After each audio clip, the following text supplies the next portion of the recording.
اور پھر مختلف احادیث میں اس کی کچھ علامات ہیں، آثار ہیں، نتائج ہیں اس کی طاقتوں کے، اور اس کے پاس جو اللہ تعالیٰ کی طرف سے جو کچھ اس کو حاصل ہوگا اس کا ذکر ہے، اور لوگوں پر اس کے اثرات جو مرتب ہوں گے اس کا ذکر ہے۔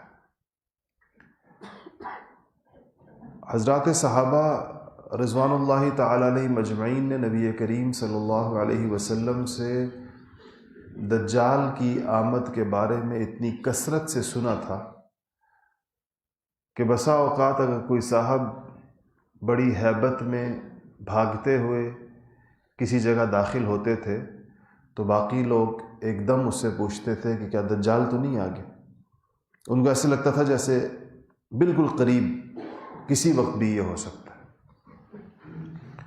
اس پر جس طرح میں نے عرض کیا تھا کہ یہ وہ موضوعات ہیں جس پر ہمارے معاشرے میں حقیقت اور احادیث میں موجود جو مستند باتوں کے علاوہ کچھ افسانے بھی مشہور ہیں، کچھ بے سند باتیں بھی اس میں مشہور ہیں، تو ضروری ہے یہ بات کہ اس کا جائزہ اس طرح کی چیزوں کا مستند احادیث اور شریعت کے جو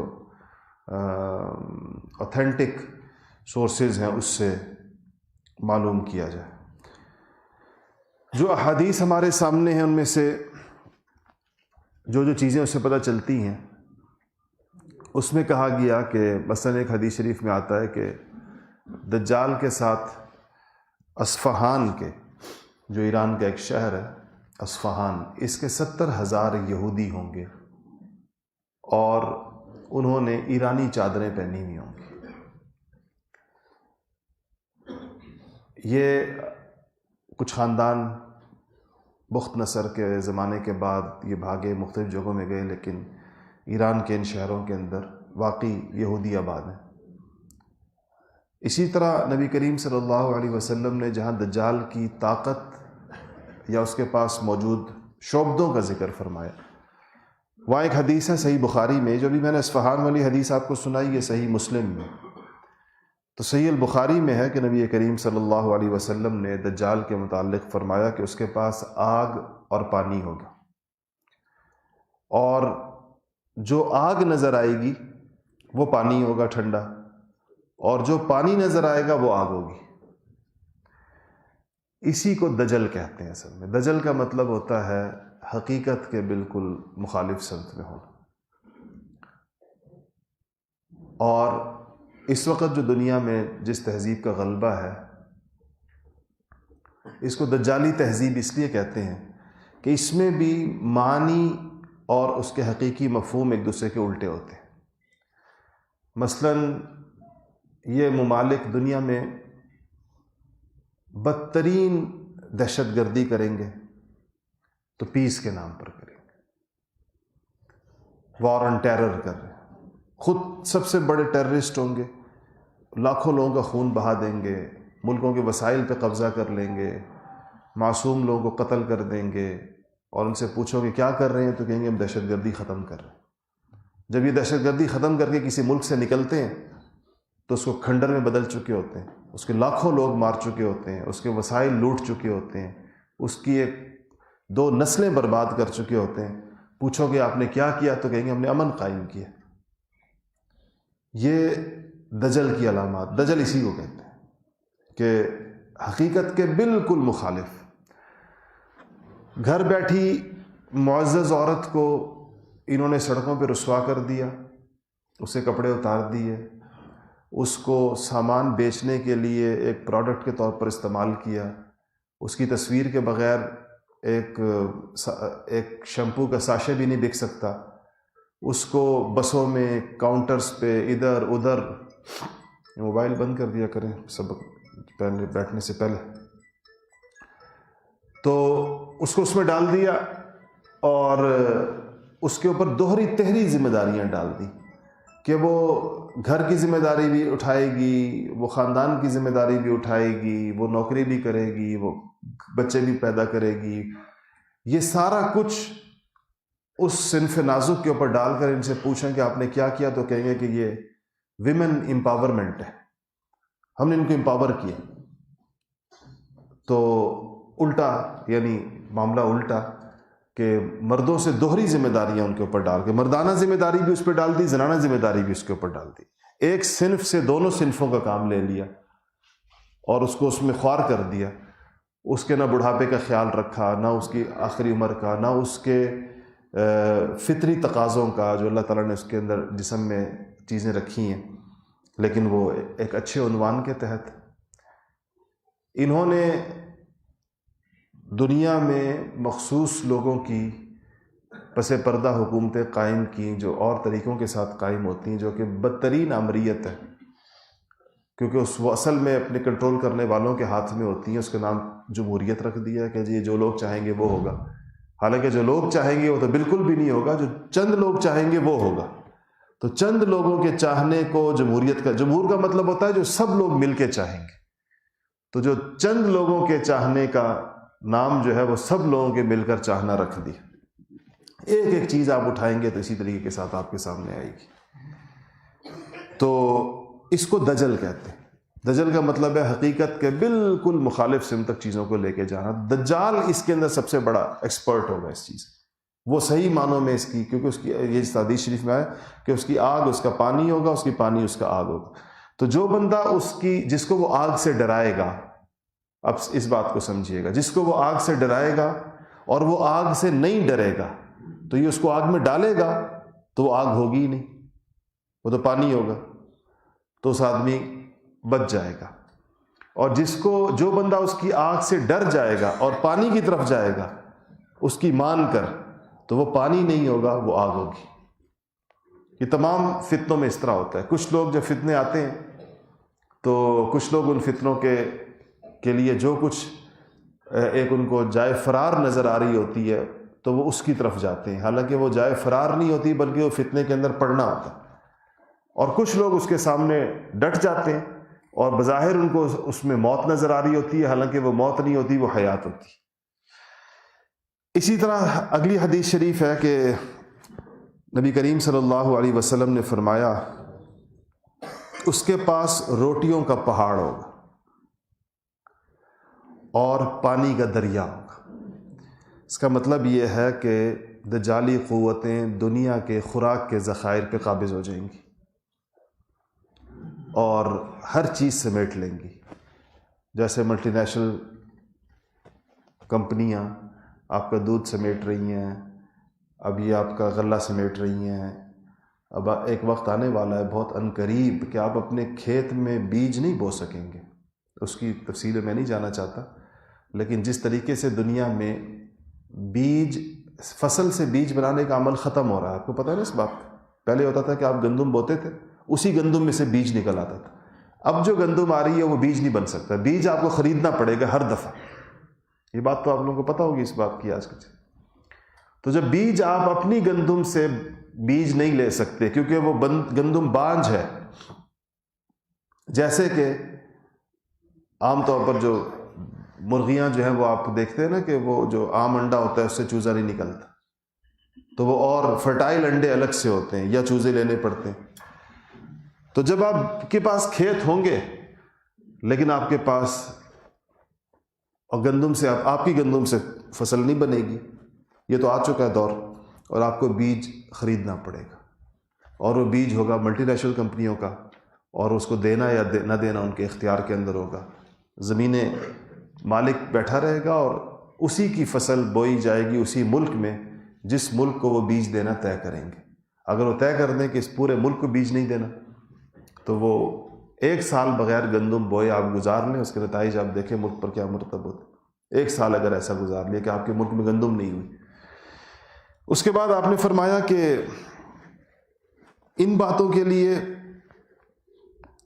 وہ نہایت حقیر ہے لیکن اللہ سے اسے اس کی اجازت دے گا، یعنی دجال کے اندر خود کوئی قوت نہیں، اللہ کی تو اجازت ہے دے گا کہ لوگوں کو یہ پتہ چل سکے کہ اللہ پر وہ یقین رکھتے ہیں، تاکہ لوگوں کو آزمایا جا سکے کہ اللہ پر یقین رکھتے ہیں یا دجال پر۔ آزمائش ہے، ظاہر بات ہے۔ تو اس کا مطلب یہی ہے کہ جو لوگ اس وقت اللہ پر یقین رکھنے والے ہوں گے اور ڈٹ جائیں گے، اللہ کے پر یقین رکھنے والے ان کو وہ ناکام نہیں ہوں گے۔ اسی طرح سنن ابو داؤد کی ایک روایت ہے، آپ نے فرمایا کہ دجال اپنے ساتھ ایک دریا یعنی پانی کی بڑی اور آگ لے کر آئے گا، جو اس کی آگ میں کود جائے گا، جس کو وہ ڈرا کر اپنی آگ میں داخل کر دے، ظاہر ہے وہ لوگوں اس کو کہے گا یہ آگ ہے، یہ پانی ہے، اب تم میری مانتے ہو تو تمہیں پانی کی طرف لے جاؤں گا، اور اگر تم میری نہیں مانتے تو میں آگ کی طرف لے جاؤں گا۔ ایک بندہ کہتا ہے میں نہیں مانتا، تو وہ اس کو اٹھا کے دوسروں ڈرانے کے لیے آگ میں داخل کرے گا، تو آپ نے فرمایا کہ اس کو یقیناً اس کا صلہ ملے گا اور اس کا بوجھ کم کر دیا جائے گا۔ لیکن جو اس کے دریا میں اترے گا، جس کو اس نے کہا کہ یہ خیر، تو اس کا بوجھ برقرار رہے گا اور اس کا صلہ چھن جائے گا۔ اچھا، یہ اس کے دن تو چند ہوں گے دجال کے، یہ تیزی کے ساتھ پوری دنیا کا چکر لگائے گا، جس طرح کوئی بھی آج کل بین الاقوامی جو چیز آتی ہے تو وہ چند دن میں دنیا کے کونے سے کونے تک پھیل جاتی ہے۔ آج کل آپ کسی بھی جس چیز کے پیچھے بین الاقوامی ادارے کھڑے ہوں گے، وہ ایک ہفتے کے اندر دنیا کے تمام ملکوں کا چکر لگا لے گی۔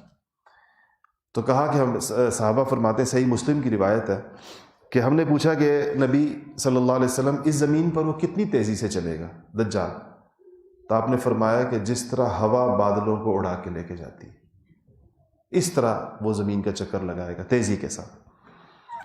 مسند احمد کی روایت ہے کہ آپ نے فرمایا کہ وہ ایک گدھے پر سوار ہوگا اور اس کے گدھے کے کانوں کے درمیان 40 ہاتھوں کا فاصلہ ہوگا۔ 40 گز، ہاتھ سے مراد ایک گز ہوتا ہے، یہ اس زمانے میں ناپنے کا ایک آلہ تھا، کوہنی سے لے کر ہاتھ کی انگلیوں کی پوروں تک، اس کو ہاتھ کہا جاتا تھا، ذراع کہتے ہیں اس کو عربی کے اندر کا۔ یہ 40 ہاتھ، 2 کانوں کے درمیان کا فاصلہ ہے۔ اس سے اب یہ احادیث ہیں ایسی کہ ان میں ایک خاص قسم کا اگر آپ دیکھیں تو ابہام ہے، یعنی بات بہت واضح نہیں ہے کہ اس کا اطلاق کس چیز، اپلائی کس پر ہوگی یہ چیز۔ تو اس میں بڑی وسعت چھوڑی گئی ہے کہ وہ کیا چیز ہوگی جس کی شکل اس طرح کی ہوگی، لیکن چونکہ گدھا کہنے سے مراد سواری مراد ہے، تو وہ سواری کی کوئی بھی شکل ہو سکتی ہے۔ اسی طرح اس میں ہے کہ اللہ تعالیٰ اس کے ساتھ شیاطین کو بھیجے گا، مسند احمد کی روایت ہے، جو لوگوں کے ساتھ باتیں کریں گے۔ اب یہ حدیث کا متن میں آپ کو صرف بتا رہا ہوں، متن سے پھر محدثین نے اس کی تشریحات کے اندر، ظاہر بات ہے کہ متن تو اتنا ہی ہے جتنی حدیث کا لفظ ہے، کہ اس کے ساتھ شیاطین ہوں گے جو لوگوں سے باتیں کریں گے۔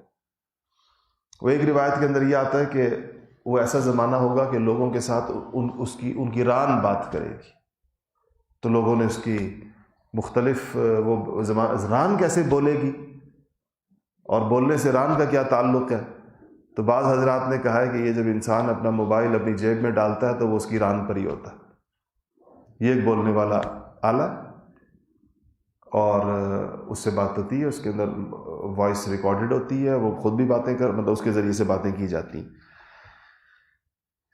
ابن ماجہ کی روایت ہے کہ وہ ایک دیہاتی سے کہے گا دجال کہ اگر میں تمہارے باپ اور ماں کو تمہارے لیے دوبارہ زندہ کر دوں تو تم کیا کہو گے؟ کیا تم اس بات کی پھر شہادت دو گے کہ میں خدا ہوں؟ کیونکہ دوبارہ زندہ کرنا تو صرف خدا کا کام ہے۔ تو اگر میں تمہارے مرے ہوئے ماں باپ کو زندہ کر دوں تو تم میرے خدا ہونے کی گواہی دو گے؟ تو وہ کہے گا ہاں میں دوں گا، کیونکہ یحیی اور وہ یمیت اللہ کے بارے میں آتا ہے، اللہ محیی ہے، مارنے والا اور زندہ کرنے والا۔ تو اب بات سمجھے کیا ہے آگے، حدیث میں کیا آتا ہے، ابن ماجہ کی روایت، چنانچہ 2 شیاطین اس بدو کے ماں باپ کے روپ میں اس کے سامنے آ جائیں گے۔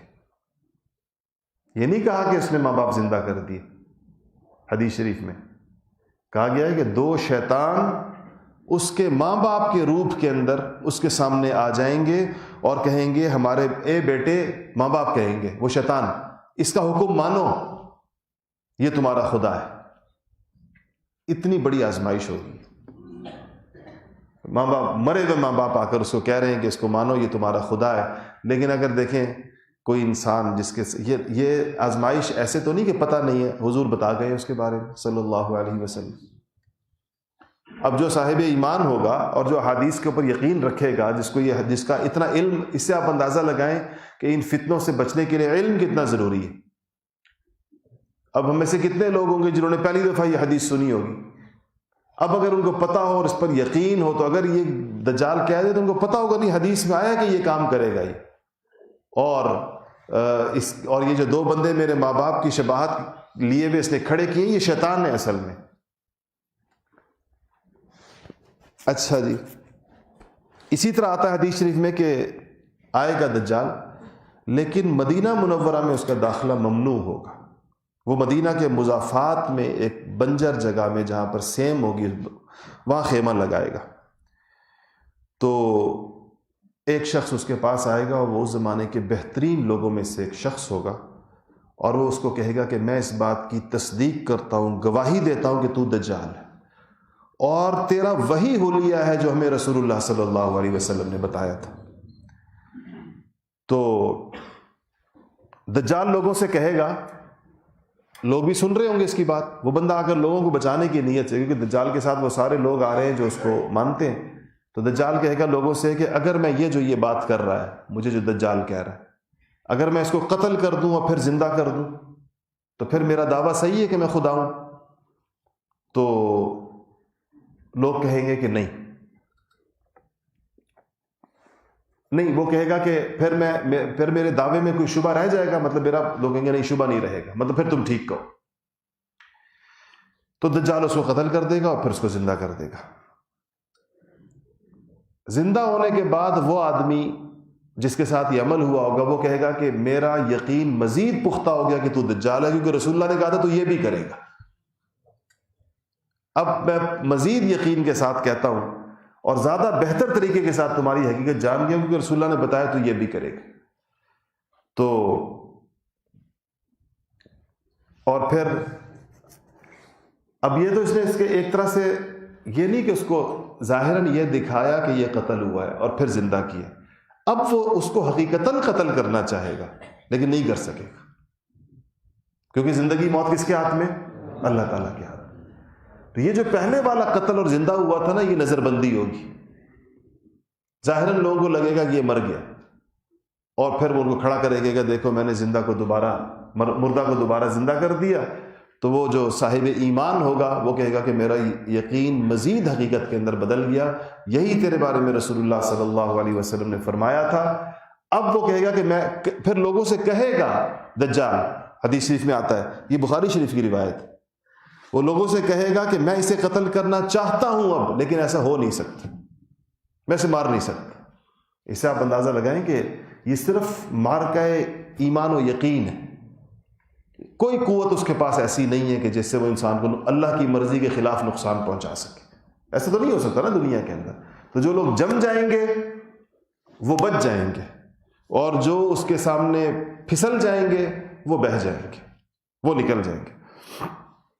اچھا، ان احادیث کو اگر آپ دیکھیں گے نا تو آپ کو چند باتیں پتہ چلیں گی۔ ایک یہ آپ کو پتہ چلے گی کہ پانی، آگ، غذا، یعنی توانائی کے جتنے ذریعے ہیں جس سے آج پاور جنریشن جہاں جہاں ہوتی ہے، اور پانی کی جتنے ذخائر ہیں، اور اسی طرح آگ وغیرہ جو ہے، یہ اس پر اس کا قبضہ ہوگا، آئے گا۔ دجالی قوتیں آہستہ آہستہ دنیا کے وسائل پہ قابض ہوں گی، یہ احادیث سے پتہ چلتا ہے۔ دوسری بات یہ پتہ چلتی ہے کہ اس کے پاس دولت بہت زیادہ ہوگی، یعنی یہ دنیا کی دولت دجالی قوتوں کے ہاتھ میں سمٹے گی، ان کی دولت بڑھتی چلی جائے گی۔ اس کے بعد تیسری بات یہ پتہ چلتی ہے کہ بارشیں برسانا، زمینوں کو بنجر کر دینا، بارشیں برسانا اور زمینوں کو بنجر کر دینا، اور کلائمیٹ کنٹرول، ایک خاص قسم کا دنیا کے موسموں کے اوپر اثر انداز ہونا، کچھ سردی گرمی کی چیزوں پر، یہ دسترس بھی اس کو دی جائے گی۔ آپ ان حدیث کو پڑھیں، آپ کو دنیا واضح طور پر ایک سمت سفر کرتی ہوئی نظر آئے گی، اور پھر آپ کو یہ افسوس تھوڑا کم ہو جائے گا کہ مسلمان اس میدان میں بہت آگے نہیں ہے، کیونکہ یہ تو دجال کے لیے چیز جا رہی ہے اپنی انتہا پر۔ اس کا مطلب یہ نہیں کہ مسلمانوں کو یہ کام نہیں کرنے چاہیے دنیا کے، لیکن کچھ چیزیں ایسی ہیں جو بہرحال دجال کی قوتیں ہوں گی اور وہ فتنے اور آزمائش کے لیے دی جائیں گی. اسی طرح وہ تیز رفتار اسفار وہ دجال کی ہوگی کہ وہ ہوا کے پر بادلوں کی طرح، اور سواریوں کی دیوہیکل سواریاں ہوائی، کیونکہ ہوا میں سفر ہے انتہائی تیز رفتاری کے ساتھ ہے، اور جو سواری ہے اس کے ایک کونے سے دوسرے کونے تک 40 گز کی مسافت ہے، 40 میٹر کہہ لیں، چوڑائی ہے اس کی. کام جو ہوتے ہیں وہ چوڑائی کے رخ پر ہوتے ہیں، لمبائی کا ذکر نہیں ہے اس کے اندر. چوڑائیاں 40 میٹر کی. 40 میٹر کا مطلب کتنا ہے؟ کوئی 120 فٹ بنتا ہے، 3 فٹ کا میٹر ہوتا ہے نا. تو 120 میٹر کی چوڑائی، 120 فٹ کی چوڑائی کسی چیز کی ہو اور وہ ہوا میں جائے تو ایسی چیزیں آ جائیں گی. نقلی جنت اور نقلی دوزخ وہ لائے گا، ٹھیک ہے نا. اس لیے آپ ان اشتہاروں سے دھوکہ نہ کھایا کریں جہاں سوسائٹیوں والے کہتے ہیں کہ ہم ہیون بنا رہے ہیں آپ کے لیے. اشتہار آتے ہیں ہیون آن ارتھ، آپ بھی جلدی جلدی پلاٹ لے لیتے ہیں وہاں پر کہیں جنت سے رہ نہ جائیں. تو یہ دجالی جنت تو ہو سکتی ہے، اصلی جنت نہیں ہو سکتی، کیونکہ نقلی جنت اس کے پاس ہوگی جو دنیا میں نقلی جنتیں بنیں گی.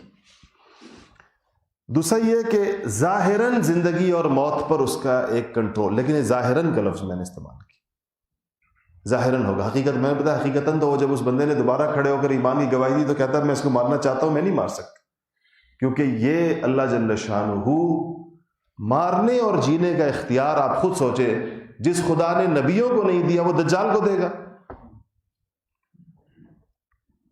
تو وہ تو اللہ کے اپنے ہاتھ کے اندر ہے، لوگوں کو زندہ کرنا اور لوگوں کو مارنا. ہاں نظر ایسے آئے گا، وہ تو آپ نے دیکھا ہی ہے. بعض یہ نہیں ہوتے، یہ جو مداری ٹائپ لوگ ہوتے ہیں مختلف، یہ بھی آپ کو بعض اوقات ایسے دکھاتے ہیں کہ بندہ کی گردن ادھر پڑی ہے اور بندہ ادھر پڑا، مختلف قسم کے تماشے یہ جو سڑکوں کے اوپر کرتے ہیں.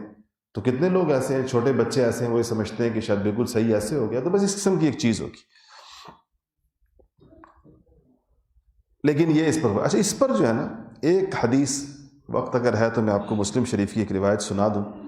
یہ بڑی عجیب و غریب حدیث ہے، یہ آپ نے شاید کسی نے سنی ہو. تمیم داری والی جو روایت، معروف روایت مسلم شریف میں موجود ہے. تو عربی عبارت پڑھنے کا تو وقت نہیں ہے، میں آپ کو اس کا خلاصہ سناتا ہوں کہ صحابی فرماتے ہیں کہ نبی کریم صلی اللہ علیہ وسلم نماز پڑھ چکے تو ممبر پہ تشریف فرما ہوئے اور فرمایا مسکراتے ہوئے کہ سب لوگ اپنی جگہ بیٹھے رہو، بات کرنی. پھر فرمایا کہ تم لوگ جانتے ہو میں نے تمہیں کیوں جمع کیا ہے، میں کیا کرنا چاہتا ہوں، کیا کہنا چاہتا ہوں. تو انہوں نے کہا کہ اللہ و رسولہ اعلم. صحابہ نے کہا اللہ اور اس کے رسول جانتے.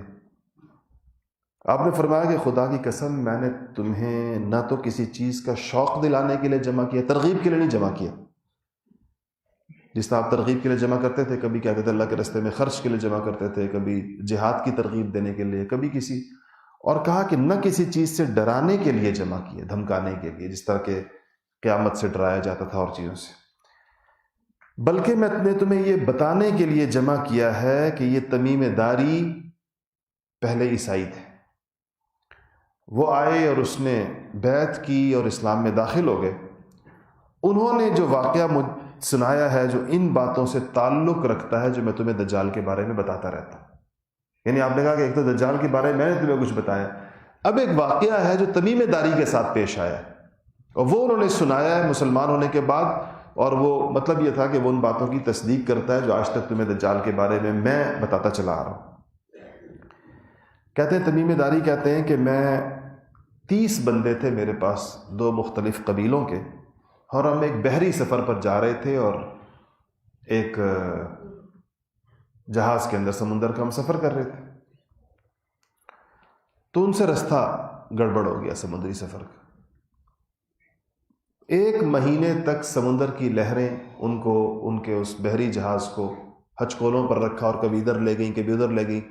انہیں پتہ ہی نہیں تھا کہ وہ 1 مہینے سے سمندر میں کس جگہ پر ہے، جیسے سمندر میں رستہ کھو جائے انسان کا. کہا کہ اچانک وہ جہاز جا کر ایک جزیرے کے اوپر لنگر انداز ہو گیا، جا کے جزیرے کے کنارے جا کر لگ گیا. اس وقت سورج غروب ہو رہا تھا. تو ان لوگوں نے جیسے طریقہ ہوتا ہے جہاز میں چھوٹی کشتیاں رکھی ہوتی ہیں، تو ایک چھوٹی کشتی نکالی اور اس پر بیٹھ کر جزیرے پر پہنچ گئے، جس جزیرے کے قریب جہاز پہنچا تھا. تو تمیم داری کہتے ہیں کہ جب ہم اس جزیرے پر پہنچے تو ہمیں ایک جانور ملا اور اس کا جسم بالوں سے بھرا ہوا تھا، اور اتنے بال تھے اس کے کہ ہمیں اس کی پشت اور اس کے سر میں تمیز ہی نہیں ہو رہی تھی کہ یہ اس کا منہ کدھر ہے اور اس کی دم کدھر ہے. بال ہی بال تھے، بس جیسے بالوں کا ایک پورا وہ. تو ہم نے اس جانور سے کہا، یعنی ویسے ہی سب بندہ غیر اختیاری طور پر کہتا ہے، ان کو یہ اندازہ نہیں تھا کہ جانور بولے گا. تو ہم نے کہا تیرا ناس ہو، تو کیا چیز ہے، یہ کیا چیز ہے؟ جس طرح ایک دوسرے کو بندہ کہتا ہے کہ یہ کیا چیز ہے، ہم نے تو آج تک ایسی کوئی چیز نہیں دیکھی. تو وہ بول پڑا، وہ جو جانور تھا، کہا کہ میں جساسا ہوں. تو کہا کہ ہم نے کہا کہ جساسا کیا ہوتا ہے؟ اس نے کہا کہ آگے جاؤ، آگے ایک عمارت آ رہی ہے اور اس میں ایک آدمی ہے، وہ تمہاری باتیں سننے کے لیے بڑا متجسس ہے، بڑے انتظار میں ہے کہ کوئی آئے مجھے کچھ بتائے. تو کہتے ہیں وہ جو صاحب تھے، ان کا کہ ہم نے خیال آیا ہمیں کہ اللہ خیر کرے یہ کہیں شیطان نہ ہو اندر جس کا ذکر کر رہے ہیں. خیر ہم گئے تیزی کے ساتھ اور جا کر اس عمارت میں ہم داخل ہو گئے. کہتے ہیں وہاں ہم نے ایک عجیب و غریب آدمی دیکھا، بہت بھاری بھرکم، قد کاٹ کا اور اونچا اور لمبا. اس کے گھٹنوں سے ٹخنوں تک لوہے کی ایک زنجیر بندھی ہوئی تھی، اور اس کے ہاتھ اس کی گردن سے بندھے ہوئے تھے. ہم نے اس سے پوچھا کہ تو کون ہے؟